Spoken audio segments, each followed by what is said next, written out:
নমস্কার দর্শক বন্ধুরা, আজ আমরা চলেছি পানাগড় রন্ডিয়ার কাছে ভরতপুর গ্রামে। পূর্ব বর্ধমান এবং পশ্চিম বর্ধমানের মোটামুটিভাবে বর্ডারে অবস্থিত এই গ্রামে আমরা এমন একটা জায়গাতে আপনাদেরকে আজ নিয়ে যাব যেটা সম্বন্ধে খুব কম মানুষই আপনারা জানেন। এই আপনারা দেখছেন মনোরমপুর ক্রস করছি, মনোরমপুর পেরিয়েই হচ্ছে ভরতপুর গ্রাম, যেখানে একটি ঐতিহাসিক দ্রষ্টব্য সম্বন্ধে আজ আপনাদেরকে আমরা সচেতন করব। আপনারা দেখতে পাচ্ছেন সাইনবোর্ড, ভরতপুর গ্রামে আমরা পৌঁছে গিয়েছি। এটাই হচ্ছে সেই ভরতপুর গ্রাম, এটা আজকে আমাদের গন্তব্য। আজকে আমরা এসেছি ভরতপুর গ্রামে। ভরতপুর গ্রাম দুর্গাপুর থেকে মোটামুটি 15 থেকে 16 কিলোমিটার মাত্র। একটি অবশ্য ঐতিহাসিক দ্রষ্টব্য স্থান, কিন্তু আমরা কজন জানি এর কাহিনী কিংবা এরকম একটা জায়গা যে রয়েছে। তো আপনি যেটা সামনে যেটা দেখছেন এটি হচ্ছে একটি বুদ্ধিস্ট স্তূপা। আসুন, স্তূপা একটি বহু পুরনো প্রচলিত বুদ্ধিস্ট কনসেপ্ট, যেখানে একটা প্ল্যাটফর্ম তথা বেস এর উপরে একটা মাউন্ট বা হেমিস্ফিয়ারিক্যাল স্ট্রাকচার কনস্ট্রাক্ট করা হয়। ওই হেমিস্ফিয়ারিক্যাল স্ট্রাকচারের মধ্যে তো কোনো এন্ট্রি পাওয়া যায় না, কিন্তু ওই হেমিস্ফিয়ারিক্যাল যে স্ট্রাকচারটা আছে ওটার ভেতরে কোনো ফেমাস বা কোনো উল্লেখযোগ্য মঙ্ক বা ভিক্ষুর, মানে বুদ্ধিস্ট মঙ্ক, হ্যাঁ বুদ্ধিস্ট মঙ্ক বা ভিক্ষুর রিলিক্স, মানে মৃত্যুর পর যেসব রিমেন্স গুলো হয় ওইসব রাখা হয়। এবং এটা অত্যন্ত ধার্মিক, অত্যন্ত একটা secret place for the Buddhist. হ্যাঁ, ফর দ্য বুদ্ধিস্টস। এবং এটার নানান ভার্সনস আমরা ইস্ট এশিয়ান বুদ্ধিজমে দেখতে পারি, টিবেটিয়ান বুদ্ধিজমেরও সেম স্তূপার কনসেপ্ট আছে। আপনারা হয়তো অনেকজনই সাচির যে বুদ্ধ স্তূপ আপনারা নিশ্চয়ই দেখেছেন, এরকম সাচির স্তূপ আছে। আবার আপনারা যদি মায়ানমার ইস্ট এশিয়াতে যান তখন এই স্তূপাগুলি প্যাগোডা ফর্ম নিয়ে নেয়। তো এরকম স্তূপা আমাদের এশিয়া তথা ইস্ট এশিয়া এবং সাউথ এশিয়া, থাইল্যান্ড, ইভেন তিল, আমরা যদি দেখি ভিয়েতনাম অব্দি এরকম নানান স্তূপা প্যাগোডা আছে। জেনারেলি এসব স্তূপাগুলো যদি আমরা ভাবি কিসের কাজে ইউজ হয়, কাজ বলতে এই স্তূপার পাশে বসে যেসব নতুন যে মঙ্কস, বুদ্ধিস্ট মঙ্কসরা যারা দীক্ষা নিচ্ছে বা সম্প্রতি দীক্ষা পেয়েছে, ওরা ধ্যান করে, এখানে মেডিটেশন করে।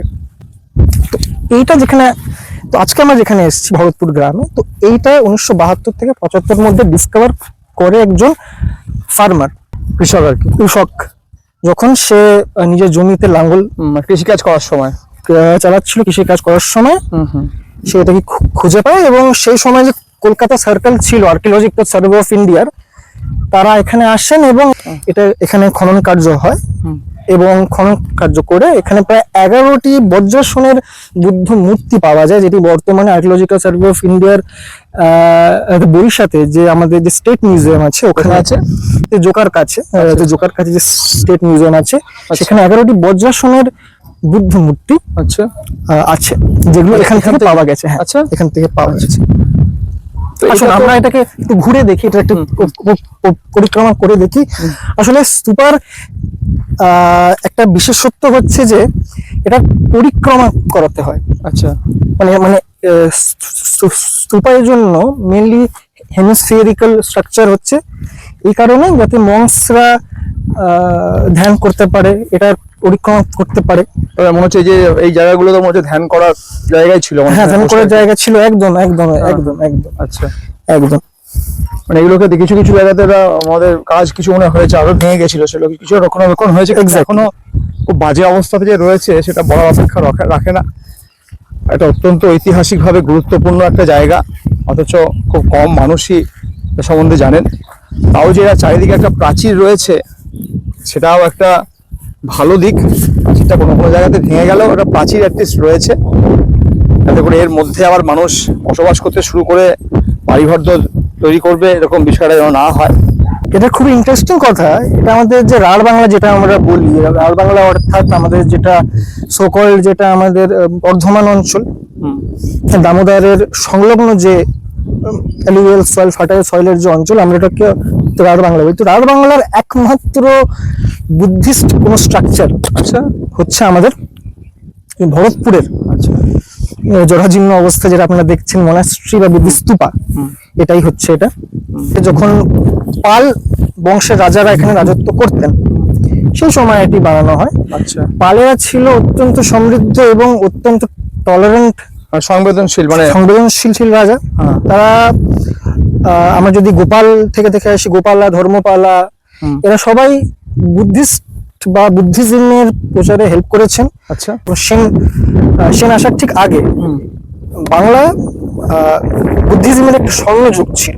আচ্ছা এবং এরকম নানান কি বুদ্ধিস্ট অনাস্টেরি, মঙ্কসদের থাকার জায়গা, তাদের ধ্যান করার কেন্দ্র নানান জায়গায় বানানো হয়েছিল। যেমন আমরা বিহারে দেখতে পারি অদন্তপুরী আছে, বিক্রমশিলা আছে।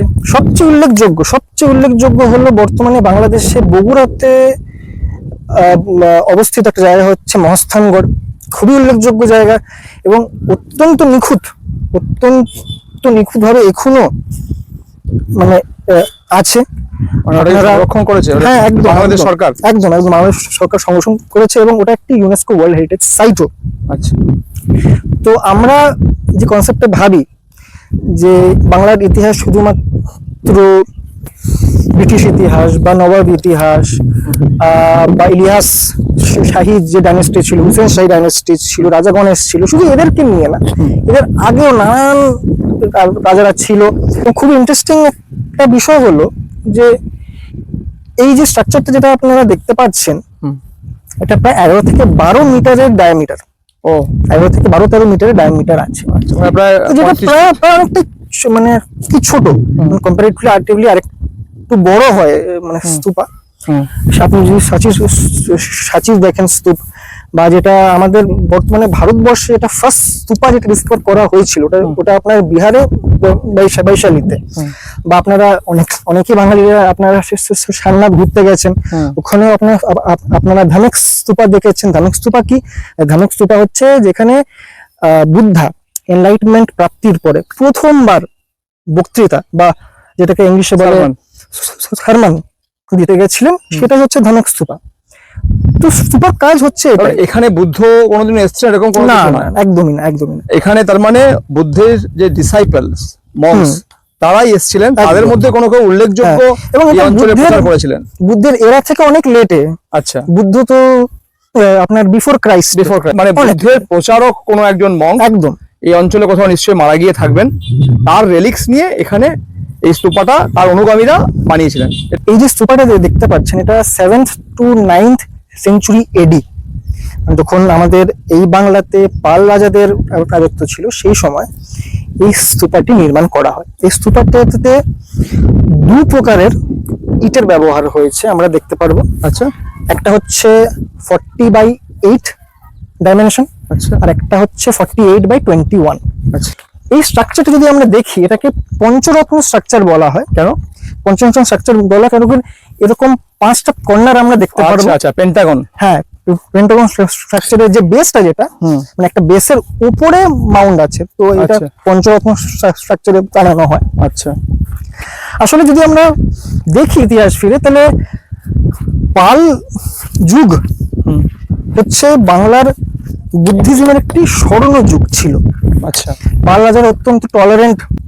এই সময় নানান জায়গায়, বাংলার নানান জায়গায় এরকম বুদ্ধিস্ট স্তূপা বানানো হয়। একটি খুবই ভালো বুদ্ধিস্ট স্তূপা যেটা আমাদের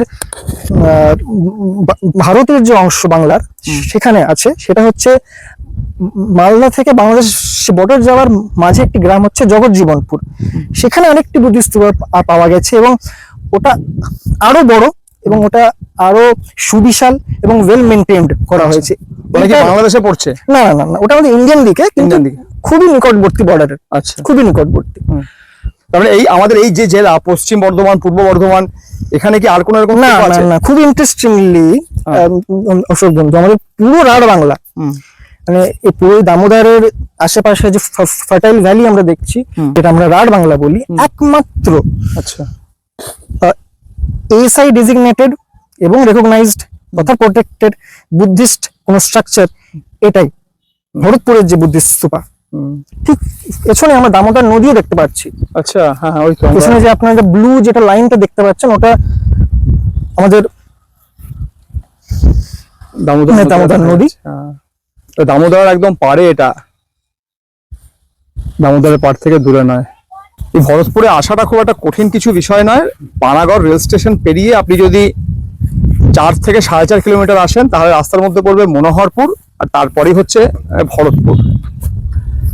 একটা জিনিস অন্ততপক্ষে ভালো লাগছে, যেহেতু এটা archaeological survey of India designated, তাই এই অঞ্চলটা পুরোটা একটা প্রোটেক্টেড এরিয়া হিসেবে রয়েছে, মানে একটা বাউন্ডারি রয়েছে এবং বাউন্ডারি ওয়াল রয়েছে। কোনো কোনো জায়গায় বাউন্ডারি ওয়ালটা ভেঙে গেছে, কিন্তু তবুও যে রয়েছে এটাও একটা গুরুত্বপূর্ণ বিষয়। তবে এটার আরো ভালো রক্ষণাবেক্ষণ হওয়াটা অবশ্যই জরুরি। একদম। যে অবস্থায় রয়েছে তাতে কিন্তু এটা সংরক্ষণ ইমিডিয়েটলি না করলে এটা কিন্তু আরো ভেঙে পড়বে। একদম একদম। মানে এটা 9 to 9 সেঞ্চুরি এডিতে বানানো হয়েছে, তার মানে মোটামুটি ভাবে কমপক্ষে এটার বয়স 1500 বছর। 1500 বছর ধরে স্ট্রাকচারটা এখানে দাঁড়িয়ে আছে, মানে এটা একটা অত্যন্ত অবাক করা বিষয়। সেরকম ভাবে কোনো রক্ষণাবেক্ষণ হয়নি। সাধারণ মানুষেরা আমরা সেভাবে কিন্তু এই জায়গাটা সম্বন্ধে সচেতন নই। তাই জন্যই আজ ইউটিউব চ্যানেল সচেতনের পক্ষ থেকে আমরা এই উদ্যোগটা নিয়েছি, যাতে করে আরো মানুষকে এই বিষয়টা সম্বন্ধে, এই স্ট্রাকচারটার সম্বন্ধে সচেতন করা যায়। আমরা স্থানীয় একজন মানুষকে পেয়েছি, যিনি এই পুরো খনন কার্য থেকে শুরু করে সবটাই দেখেছেন। আমি উনাকে বলবো আপনি যা যা জানেন সেটা একটুখানি দর্শকদের সামনে তুলে ধরার জন্য। আপনার নামটা আগে একটু বলবেন। আমার নাম তপন ঘোষ। আচ্ছা, ভরতপুর গ্রামটার নাম। আচ্ছা, হ্যাঁ, হ্যাঁ, আমি এই গ্রামেরই বাসিন্দা। আচ্ছা, হ্যাঁ, এটা খনন কার্য প্রথম শুরু হয় আজ থেকে প্রায় 50 বছর আগে। 50-52 বছর, 1972 থেকে 75-এর মধ্যে। হ্যাঁ। ঠিক ঠিক, বুঝলেন তো? আচ্ছা তা মানে ঠিক এরকম দিনেই, আচ্ছা এই যে দুর্গাপুজোর সময় আসছে না, আচ্ছা তখন আমাদের গ্রামীণ রাস্তাঘাট কিন্তু এরকম অবস্থায় ছিল না। আচ্ছা, খুব কাদা থাকতো। হ্যাঁ হ্যাঁ হ্যাঁ, হুম, তা এখানে মানুষজন এই যে ইটকাঠি মাটি দেখতে পাচ্ছেন তো? হ্যাঁ হ্যাঁ হ্যাঁ হ্যাঁ, এইগুলো গরু গাড়ি করে তুলে নিয়ে যেয়ে পরে আচ্ছা রাস্তায় দিত আর কি। আচ্ছা আচ্ছা আচ্ছা হ্যাঁ, আচ্ছা আচ্ছা, সেই রকমই আর কি আমরা রাস্তাতে দেওয়ার জন্য নিয়ে যাচ্ছিল মানুষ। হ্যাঁ হঠাৎ করে হ্যাঁ, এই জায়গাতে আচ্ছা।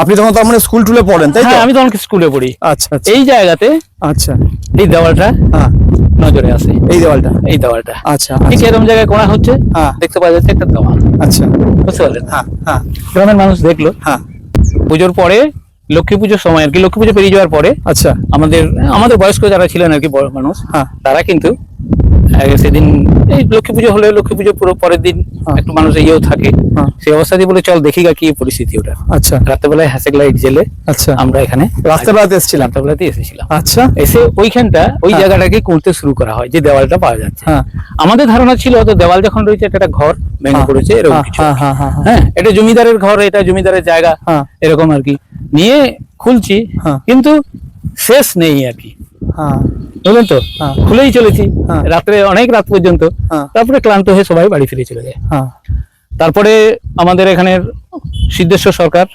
মহাশয় আচ্ছা। এবং কার্তিক বন্দ্যোপাধ্যায়, এনারা কে কে দুজন? এনারা আমার গ্রামের মানুষ আর কি, দুজনা বয়স্ক মানুষ, সোশ্যাল ওয়ার্কার। আচ্ছা, ওনারা বর্ধমানের এই আর্কিওলজিক্যাল সার্ভে অফ ইন্ডিয়ার হ্যাঁ, শৈলেন সামন্ত বলে একজন ভদ্রলোক আছে, আচ্ছা, ছিলেন আর কি সে সময়, হ্যাঁ হ্যাঁ, ওনার সঙ্গে যোগাযোগ করেন। আচ্ছা, উনি সব দেখে টেকে যেয়ে পরে হুম, ভারত সরকারের এই ইয়েতে সবকিছু পাঠায়। হ্যাঁ, তারপরে তাদের লোকজন আসে, আচ্ছা, লোকজন এসে খনন কার্য এটা শুরু করে।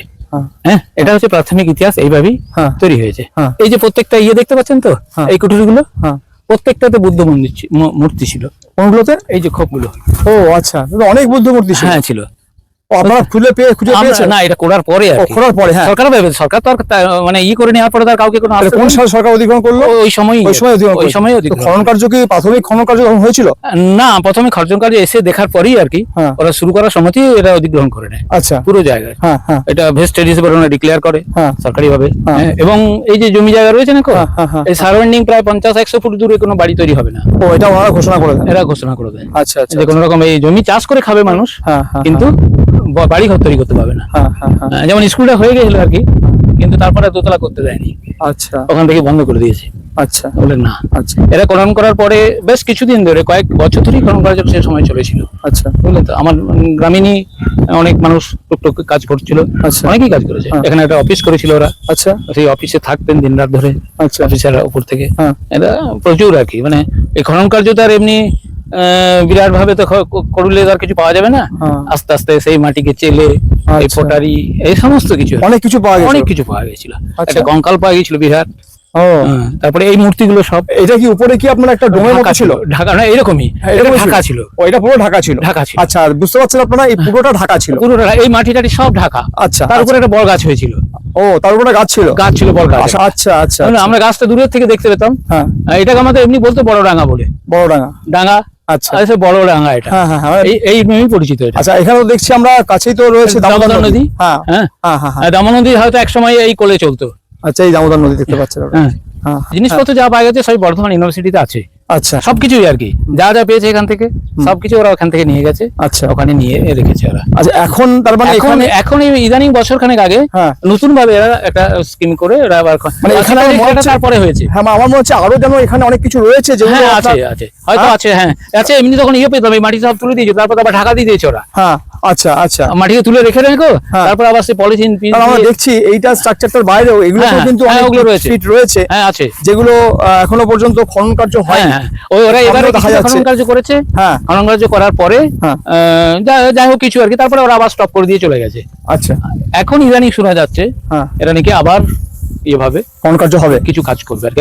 এই দ্বিতীয়বারের ইয়েতে কিছু এমন কিছু তথ্য ওরা পেয়েছে। হ্যাঁ দ্বিতীয়বারে মানে কোন সালে হয়েছে? 2000 এই 23 হয়েছে? 23 23 খনন কার্য হয়েছে এখানে? হয়েছে, হ্যাঁ। আচ্ছা হ্যাঁ। কোন দিকটা হয়েছে? এই এই দিকটা? যে এই যে পোস্ট লাগানো রয়েছে না, এইগুলো নিয়ে করেছে ওরা। ও এই পোস্ট গুলো? আচ্ছা হ্যাঁ হ্যাঁ আচ্ছা। এইখানে টুকটাক করে করেছে কাজ। এই যে এই কাটা রয়েছে, হ্যাঁ এগুলো এখানে বুঝিয়ে আমরা দিয়েছে। দেখতে আগের বছর পাচ্ছি বুঝিয়ে সমতল করে অনেক দিয়ে গেলো। ইট পড়ে রয়েছে, হ্যাঁ, আপনারা ইট নিশ্চয়ই পড়ে দেখতে রয়েছে। পাচ্ছেন। এগুলো সব আগেকারই ইট। হ্যাঁ এগুলো সব আগেকার ইট, এগুলো কিন্তু এই জায়গাগুলোকে এখনো তো আমাদের খনন কার্য হওয়ার একটা সম্ভাবনা রয়েছে। সম্ভাবনা রয়েছে। এই পাঁচিল দিয়ে ঘিরে তারপরই প্রথম খনন কার্য হয়ে যাওয়ার পরে হ্যাঁ তারপরে এরা পাঁচিল দিয়ে ঘিরে ও প্রথম খনন কার্য হওয়ার পরে পরে আর মানুষজন এখানে দেখতে আসে এই হ্যাঁ জায়গাটা? আসে, প্রচুর লোক দেখতে আসে। আসে তাই তো? আসে। এখন আমি দেখলাম একজন আর্কিওলজিক্যাল সার্ভে লোক, উনি কি আর্কিওলজিক্যাল সার্ভের লোক? হ্যাঁ উনি উনি এসে মানে ওনার কি প্রতিদিন 24 ঘন্টা ডিউটি এখানে। ও ডিউটি থাকে? এখানে আচ্ছা এটা খুব গুরুত্বপূর্ণ বিষয় যে আর্কিওলজিক্যাল সার্ভে অফ ইন্ডিয়া কিন্তু এখানে একজন হ্যাঁ সিকিউরিটি সেই প্রথম থেকেই কিন্তু প্রথম আছে। থেকে কিন্তু রয়েছে, মানে এটা অন্ততপক্ষে মানে লডেবল একটা বিষয় যে তারা এটার গুরুত্ব তারা জানে এবং এটা যাতে থাকে, এটা যাতে নষ্ট না হয় হ্যাঁ। তার একটা ব্যবস্থা তারা করেছেন। এটার জন্য অবশ্যই তাদেরকে আমরা ধন্যবাদ জানাতে পারি। আপনাকেও দাদা অনেক অনেক ধন্যবাদ যে আপনি পুরো বিষয়টা বললেন, কারণ আমরা তো এসে শুধুমাত্র যতটুকুনি আমরা পড়াশোনা করেছি তার উপরে ভিত্তি করে, হ্যাঁ। এবার আপনি গ্রাউন্ড রিয়েলিটি সত্যিকারের কি ঘটনা, কিভাবে এটাকে খুঁজে পাওয়া গেল, সেই সমস্তটা আপনি বললেন, খুব ভালো লাগলো। আপনাকে অনেক অনেক ধন্যবাদ, ভালো থাকবেন দাদা। আর এখানে যেটা উল্লেখযোগ্য বিষয়, আরো একটা বিষয় যে এটা আমরা দুর্গাপুরের মানুষেরা খুব একটা জানি না। দুর্গাপুর কেন, মানে এই অঞ্চলে পূর্ব বর্ধমান, পশ্চিম বর্ধমানের এটা একটা অবশ্যই ঐতিহাসিক স্থান, কিন্তু আমরা সেভাবে এটা সম্বন্ধে অবহিত নই। তো যারা আজকের এই ভিডিওটা দেখছেন তাদেরকে অনুরোধ করব, অবশ্যই ভালো লাগবে, জায়গাটাও দেখতে ভালো লাগবে, ঘুরে আসতে পারেন। ইতিহাসের সাক্ষী হওয়ার সুযোগ খুব কম পাওয়া যায়, এটাকে আপনারা কাজে লাগাতে পারেন এবং আসাটাও খুব একটা কঠিন কিছু ব্যাপার নয়। পানাগড় রেলগেট পেরিয়ে মাত্র 4 কিলোমিটার রাস্তা এবং রাস্তার কোনো ডান দিক বাদিক নেই, সোজা রাস্তা। আপনারা খুব সহজেই এখানে পৌঁছে যেতে পারবেন। যদি আপনাদের এই ভিডিওটা ভালো লেগে থাকে, ভিডিওটা মানে এই ইতিহাসটা জেনে আপনাদের যদি ভালো লেগে থাকে, তাহলে অবশ্যই আপনারা কমেন্ট বক্সে লিখুন, আপনাদের মতামত রাখুন। যারা ভিডিওর এই অংশটা দেখলেন তাদের কাছে অনুরোধ করব যে এই যে স্তূপার কথাটা আরো মানুষের কাছে যাতে পৌঁছে যায়, তার জন্য ভিডিওটি আপনারা আপনাদের মতো করে শেয়ার করুন। এই ইতিহাস, বাংলার এই সমৃদ্ধশালী ইতিহাস আরো মানুষের কাছে পৌঁছে যাওয়াটা অত্যন্ত জরুরি, সেটা আপনারাও জানেন যারা এই ভিডিওটি দেখছেন। এবং অবশ্যই চ্যানেলটি সাবস্ক্রাইব করে রাখুন। এরকম আরো গুরুত্বপূর্ণ ইনফরমেশন আপনাদের কাছে পৌঁছে দেওয়ার যে লক্ষ্যে সচেতন কাজ শুরু করেছে, সেটাকে এগিয়ে নিয়ে যাওয়া সম্ভব তখনই যদি আপনারা আমাদের পাশে থাকেন। চ্যানেলটি সাবস্ক্রাইব করুন এবং অবশ্যই বেল আইকনটা প্রেস করতে ভুলবেন না, কারণ বেল আইকন প্রেস না করলে কিন্তু নোটিফিকেশনটা, পরবর্তী ভিডিও আপলোড হলে যে নোটিফিকেশন, সেটা আপনাদের কাছে পৌঁছাবে। ধন্যবাদ, ভালো থাকবেন।